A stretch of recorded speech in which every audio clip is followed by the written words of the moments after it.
Well, it's gonna come out.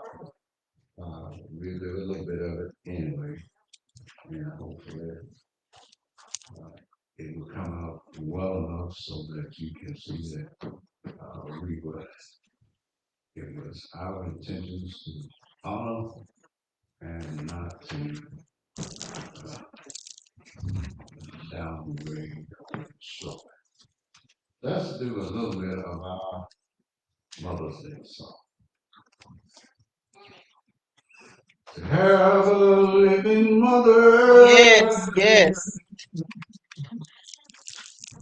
Means a lot. You never know just what you got. Since it's gone, you don't know.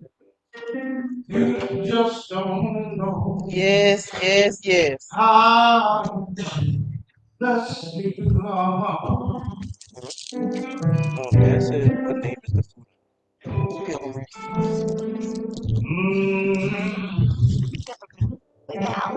Heavenly Mother, means a lot. You'll never know Yes, yes, yes. what you got. Years ago, you don't know, oh, you just don't know how blessed you are.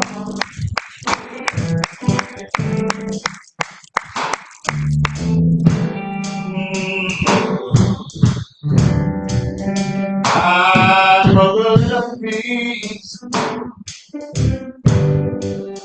few days ago. I understand right now. She had to go. Heavenly Mother, you don't know.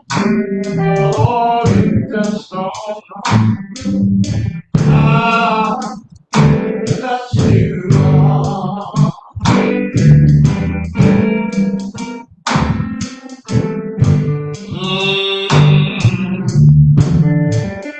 My mother would have left me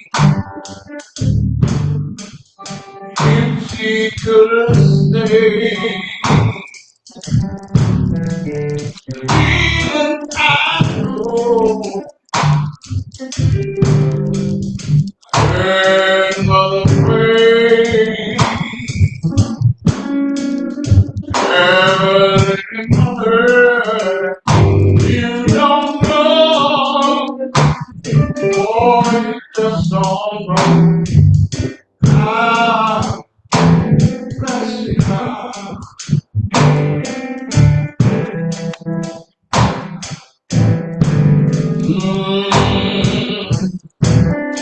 Oh, to have a living mother. You don't know, you don't know how blessed you are.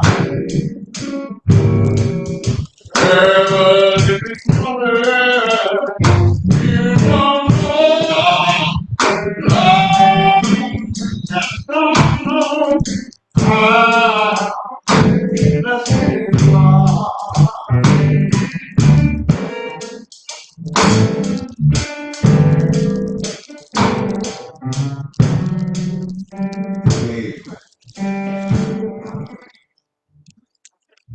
That's one of those songs from my days that just belong. Living moment. My mother is living. I talked to her yesterday. She was 105. All right. And I almost. Amen. For her to be 105 and still going strong. God bless you. And truly you are. If my mother was still alive, she'd be somewhere in the neighborhood of 107. So she's been gone quite a while. Still, there are times when I do miss her. I miss those words.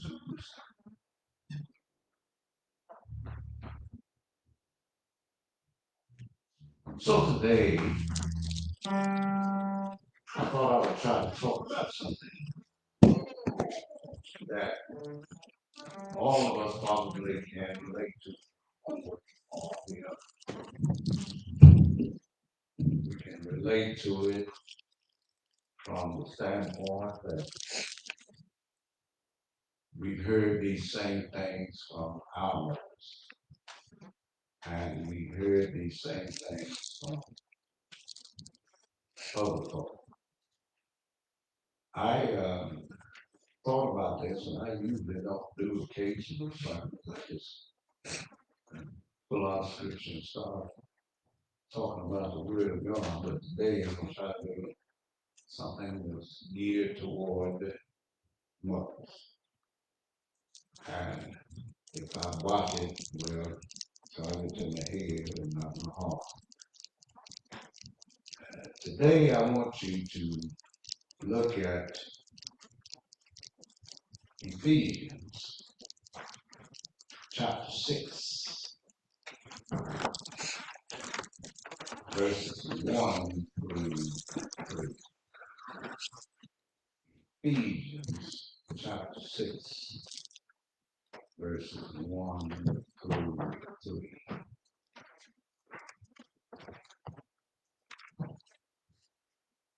In that, in these three verses, it says, give me a chance, I'll straighten this out. Children, obey your parents in the Lord, for this is right. Honor thy father and mother, which is the first commandment with promise, that it may be well with thee, and thou may live long on the earth. I want to talk about what mothers do. What mothers do. And I borrowed the line here. A fellow named Steve Shepard. I'm going to mix his and mine in together. Today we are here, and let me get the preliminaries out of the way. Today we are certainly thankful and grateful for all of our officers who are here today, and for the preachers and pastors who are here with us, and for those of you that are here in the sanctuary, we're thankful to you. We realize that it's a blessing from the Lord. We are now trying to recover from what the COVID virus has done to us and for what it has caused us to do. It has caused us to change our lifestyles. If you didn't learn anything else, you should have learned during this pandemic that a whole lot of stuff that you were doing wasn't necessary. It should have taught you that we have to learn how to lead and depend on the Lord. Well. Everything else will fade and pass away. Look at how drastically our lives have been changed in the last year and a half. So many things we've had to make changes. You either had to roll with it or get run over by. That's it. And I choose not to. I'm an old Army head anyway. And the Army taught us to adjust and adapt. Make whatever adjustments are necessary and adapt to the circumstance. That's how you survive in land that you have no idea what's going on there. You look, you make the adjustment, and you adapt your way of living so that you can be a part of it and not a hindrance. Today we are here to worship the Lord and honor our mothers. Not only are we commanded to honor our mothers, it's also the sensible and loving thing to do. Yes, sir. Many of us here today, and those of you that are watching on Facebook and listening on the conference line, they wish they still had a mother living so that they could honor them. So that they could remember and love their mothers.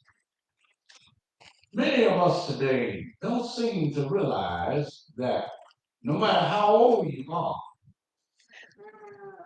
you are living off some things today that were taught to you by your mother.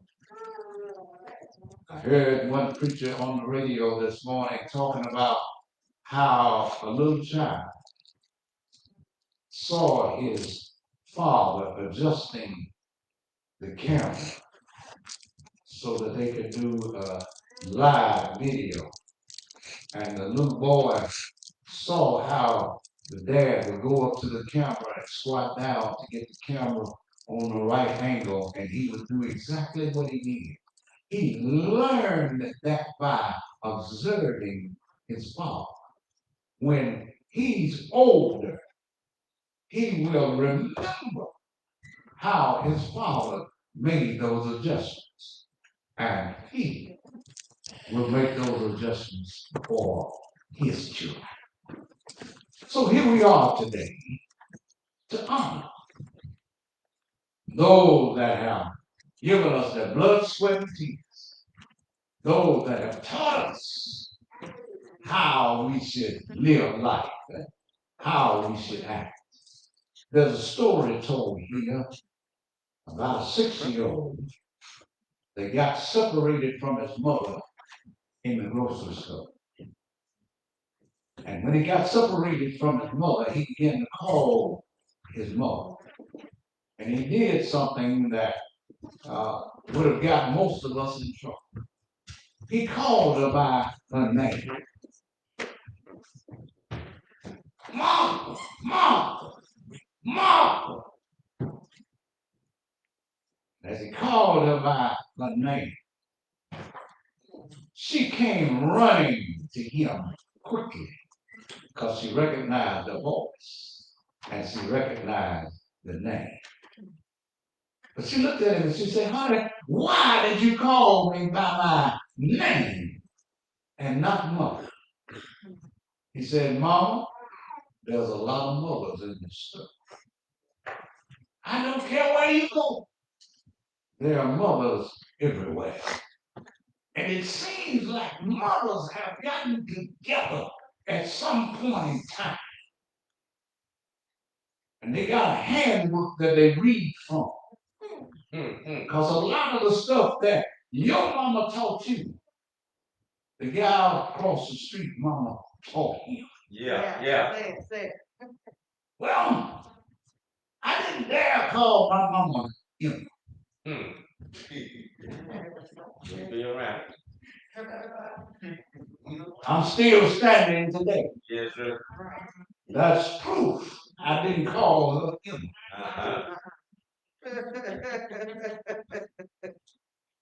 If I had called her him, I wouldn't be here today.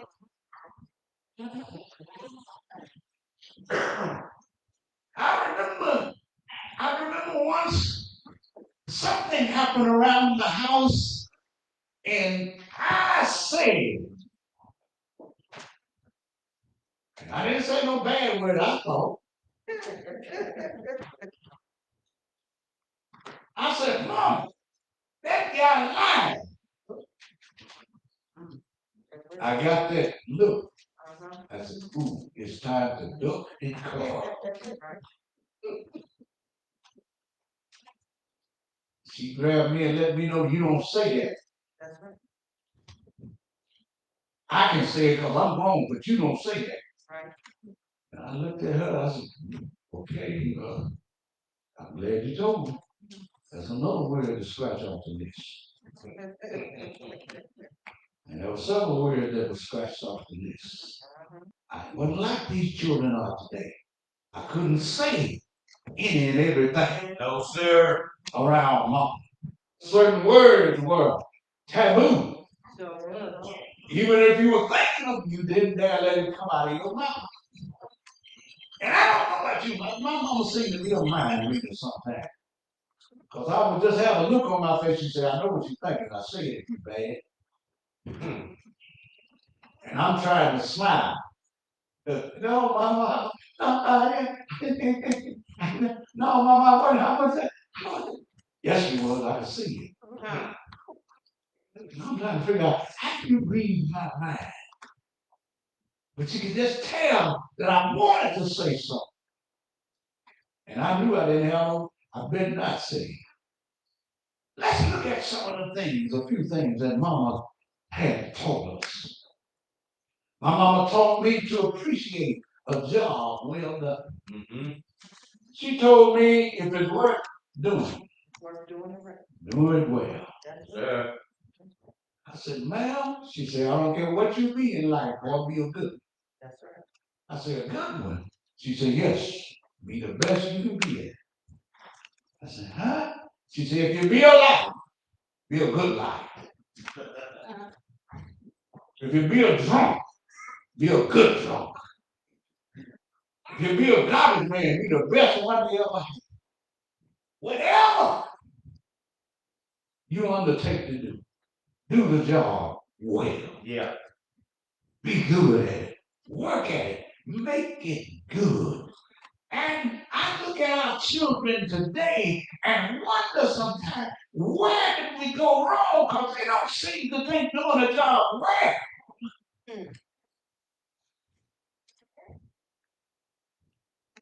It's in their vocabulary. Because it doesn't matter how much they're getting paid. If I'm flipping burgers, I'm the best burger flipper in town. That's right. Amen.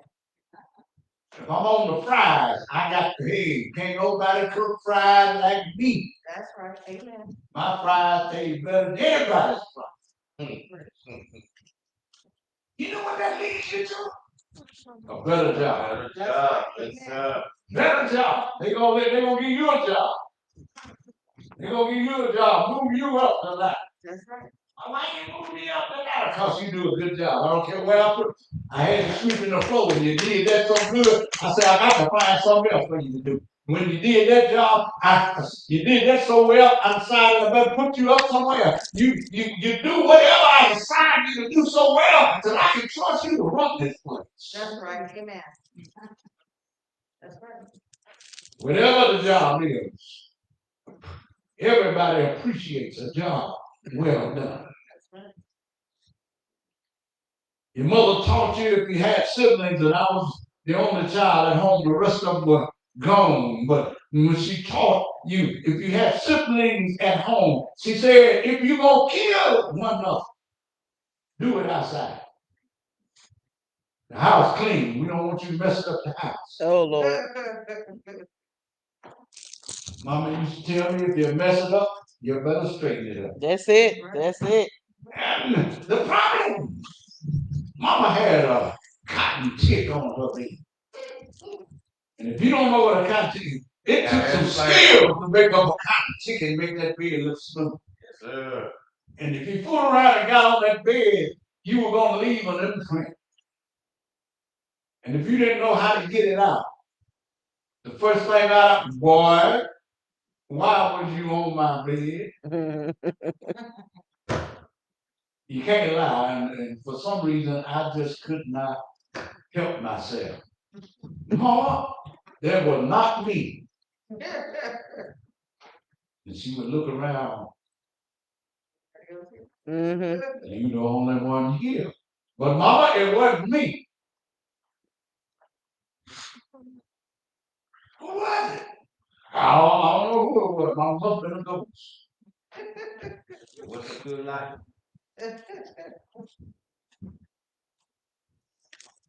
Boy, what happened to my cake? Mama, I ain't mess with your cake. What happened to my cookie? Yes, you got a 3-layer cake. I dug part of the center layer out and ate it and covered it over with icing. Still don't know. What happened to my cake? Mama, I'm gonna tell you the truth. That puppy got in here and ate your cake.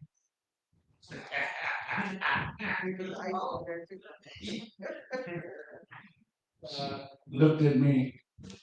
She said, "You have food written across my forehead.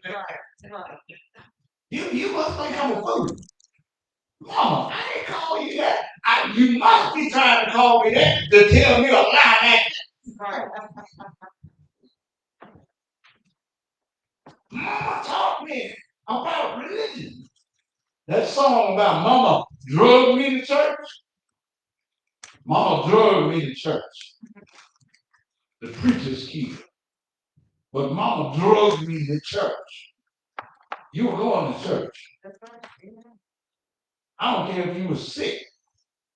You were going to get up off your sick bed and go to church. I don't care if you had to walk 2 miles down a hot, dusty road. You were going to church. That's it.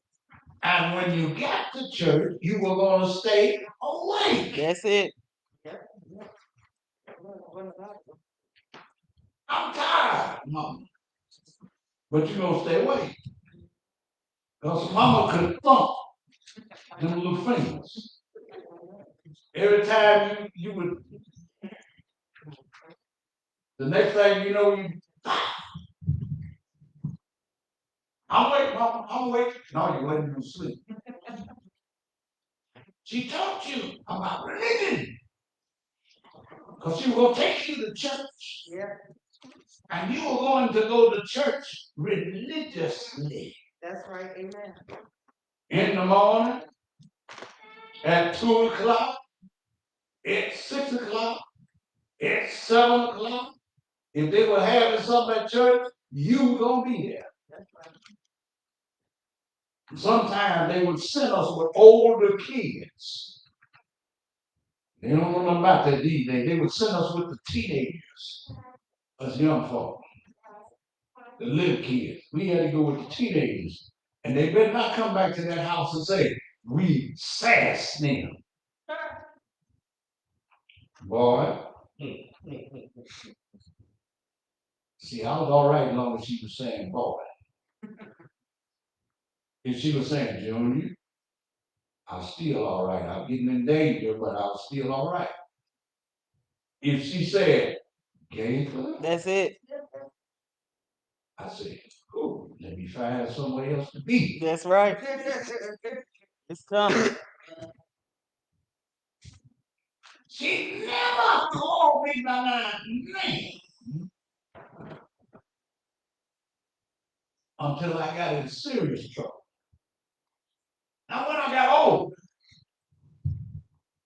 and I was out one day, I was a teenager, and there was a lot of teenagers standing around and a lot of girls standing around. That's the only time I remember Mama called me by my name, and I wasn't in trouble. She didn't want to embarrass me in front of the other kids. That's right. So she called me by my name. And I don't know about you, but I got in trouble once because I weighed something on the linoleum. We had no car. You don't know what to do about that. We had a linoleum. And I weighed some, I don't know, it must have been some kind of bleach because it took the color out. And she was looking at me and she was saying, boy, if I can't figure out how to hide it, you better start praying. I learned how to pray at an early age.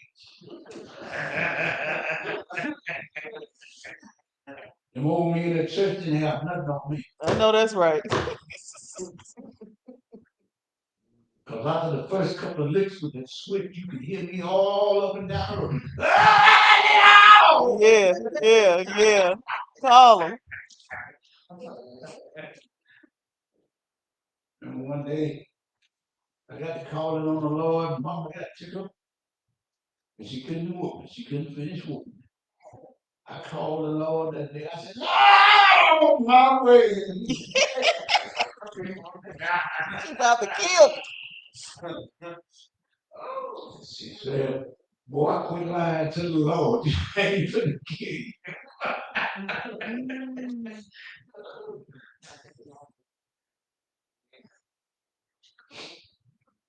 And I remember Aunt Betty saying, you know, was that boy? She said, that was that boy. That Debbie's boy. I I learned how to pray at an early age. I don't know about these kids today, but y'all look and read these science books talking about time travel. My mama knows about time travel way back. You do that again, I'm gonna knock you in the middle of next week. That's right. Mama, how you gonna send me from right now to the middle of next week when it ain't got here yet?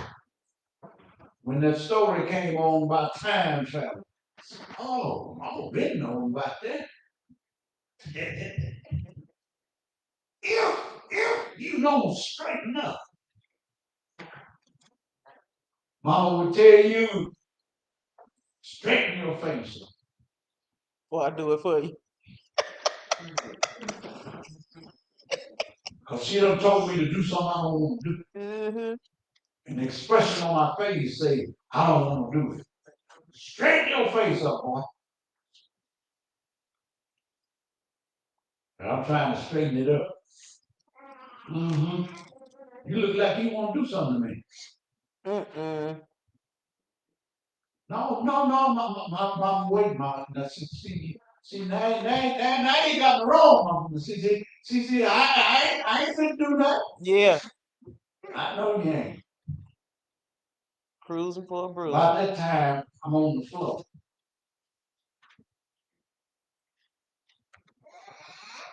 And you better lay there till she say, get up. And when you get up, you better get up and try to put a smile on your face. If you have a frown, you better try to feel it and get rid of it.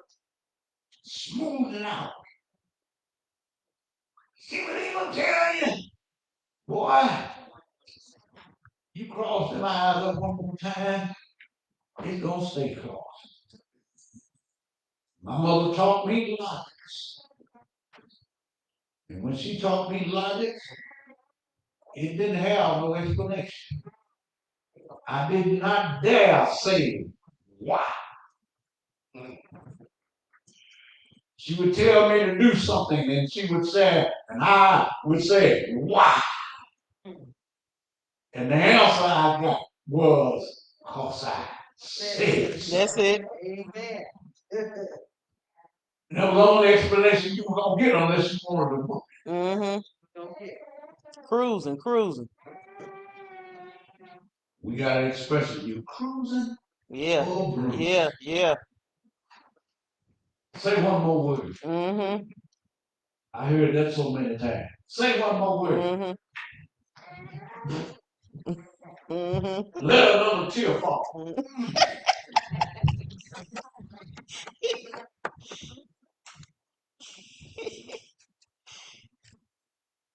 Close your mouth and eat. You ever tried to eat your mouth. Because you didn't really want what was on the plate and you had made a statement that you shouldn't have made. And mama said, close your mouth and eat that food. And you trying to figure out, I'm going to eat and not open my mouth. Because I ain't finna get hit no more.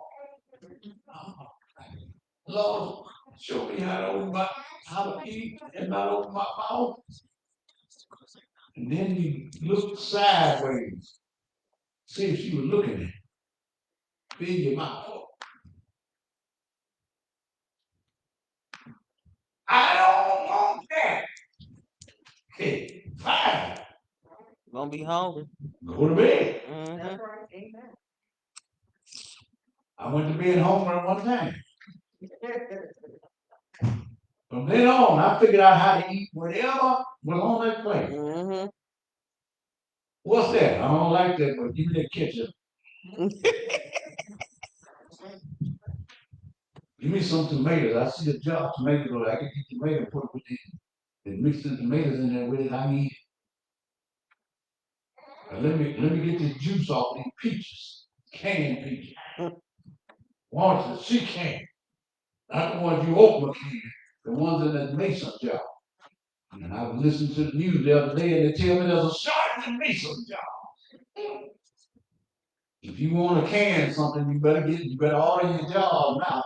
There's gonna be a shortage. They don't have any glass to make the jars. Mama taught me how to modify my behavior.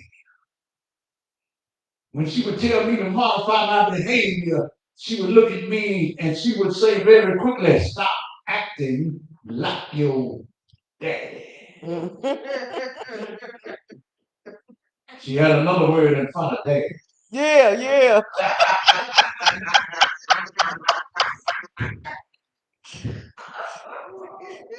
But she'd have that look on her face, stop acting like your daddy. Yeah. And I'm already in reverse. Where is the nearest door? Mm-hmm. I need to put some distance between me and her. And even at that price, when she would tell me that if I did something bad enough, I would look up and here come Daddy. And he had one of those really deep voices. Boy, what your mama telling me about you? That no, I don't want to hear. I'm gonna give you a chance. Outrun me, and I won't whoop you.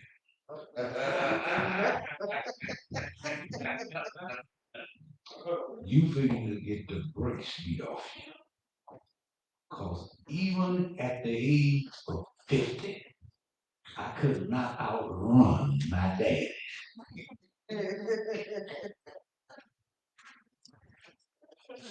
He would even give me a head stomp. And all I could hear was that switch whistling in the ring.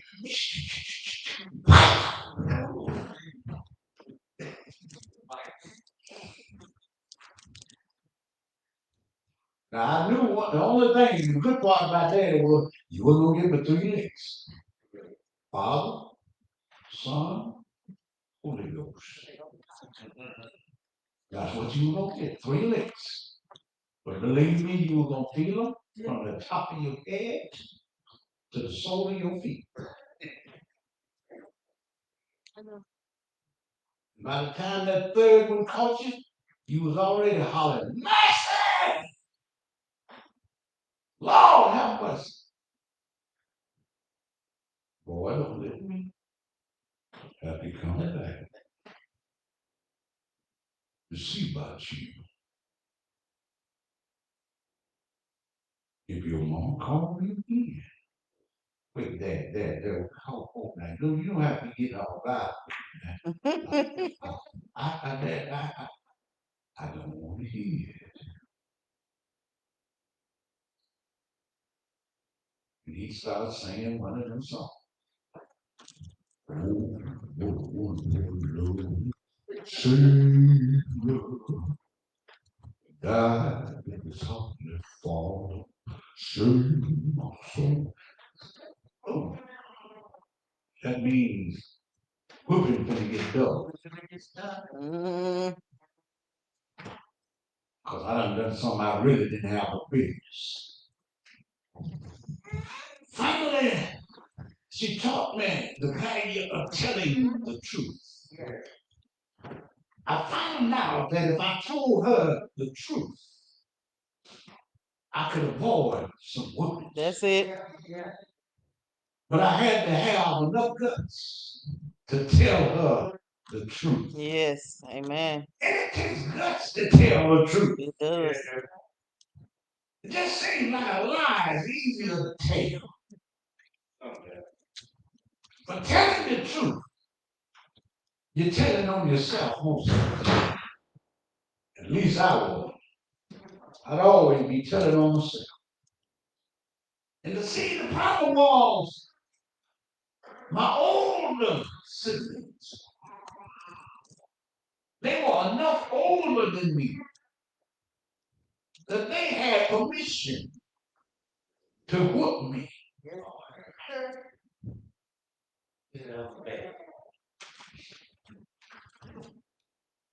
Yeah, I was the baby.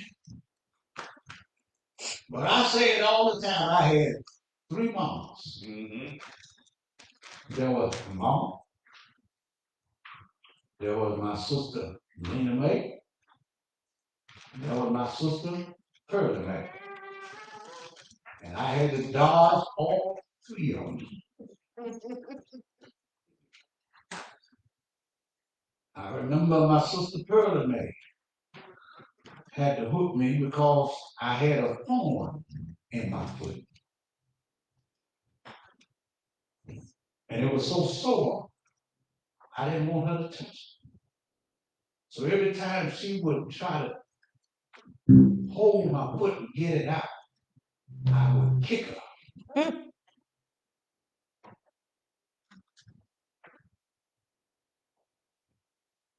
Finally, she looked at me and she said, Mama, he keep kicking me. Mama said, you know what to do. I'm like, wait a minute, oh, Mama, turn on me. When she got through and finally got my foot and got that thing out of my foot, when soon as she got it with that needle and pulled it out and the pressure released, I felt so good. Like, had I known this, I would have held still. I learned at an early age that sometimes you got to bear some pain. Yeah. In order to get some relief. Mama's hand was in many things in my life. Mama taught me about genetics. She taught me about my roots. She taught me how to be wise. She taught me to get some understanding. She taught me about mother's justice. She taught me that no matter where you go, you still gonna need your mama. She taught me how hard she worked just so I could have food to put in my mouth. She taught me how to use my tongue in the right manner and not say certain things about her. She taught me how she worked and that I ought to work the same way. But she taught me something else. She taught me by taking me to a little church. She said, I'm going to take you to this revival. And I want you to get on the mourner's bench. And when you get on the mourner's bench, if you can believe what the preacher is telling you, then I want you to get up and say, I believe. I didn't realize at the time when she was preparing me for the rest of my life.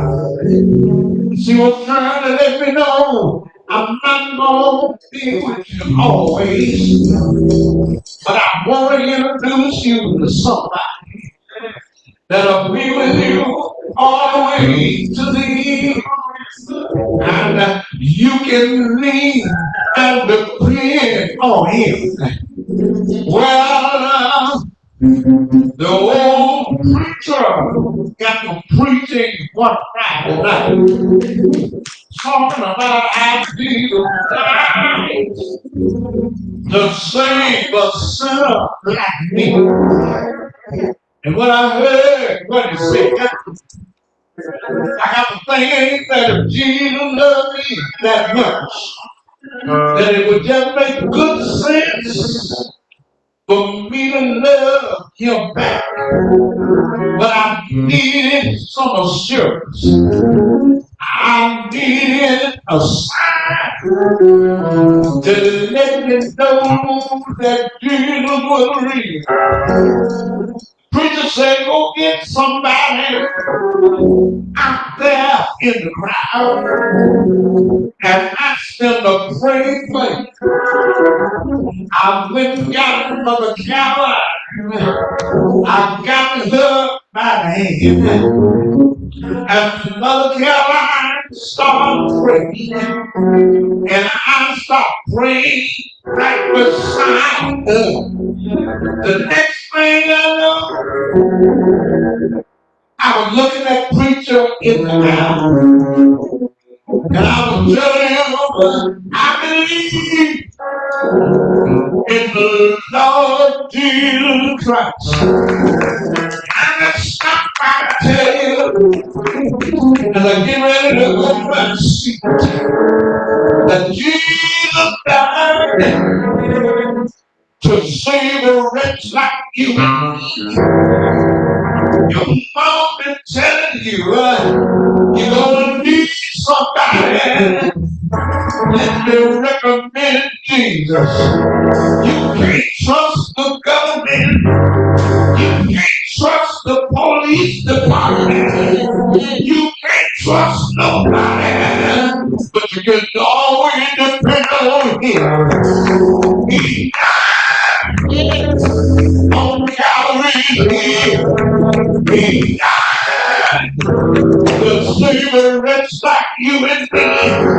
On Friday, he died on that cross. He died so that I would have a right to the true life.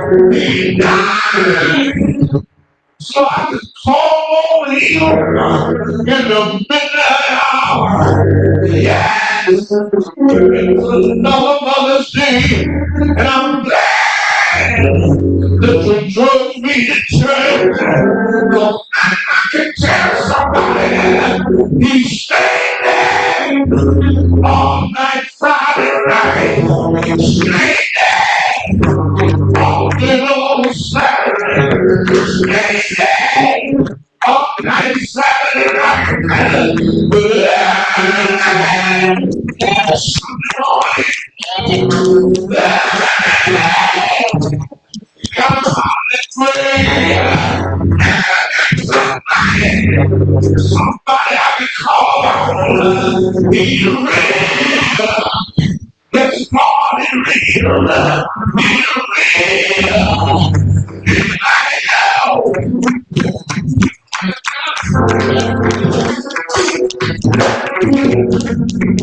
They got power. They got power. We got all power in here. We got all power.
There may be someone that's listening that can believe the gospel. Put your name, give your heart to the Lord, and put your name.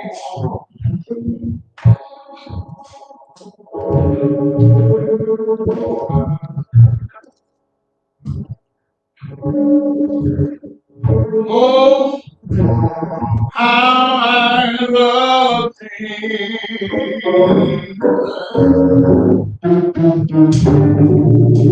Oh, I love thee.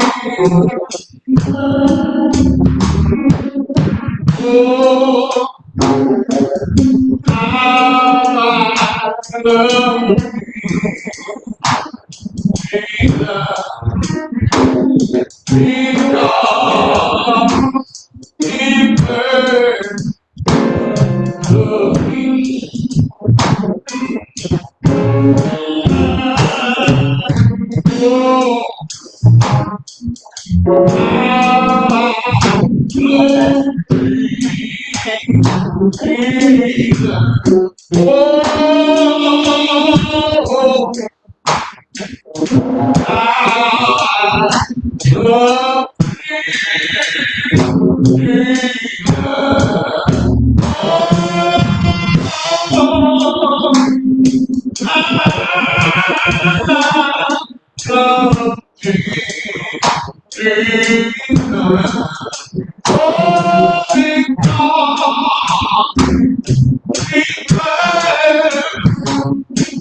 Now I pray for all the people of God saying, Amen.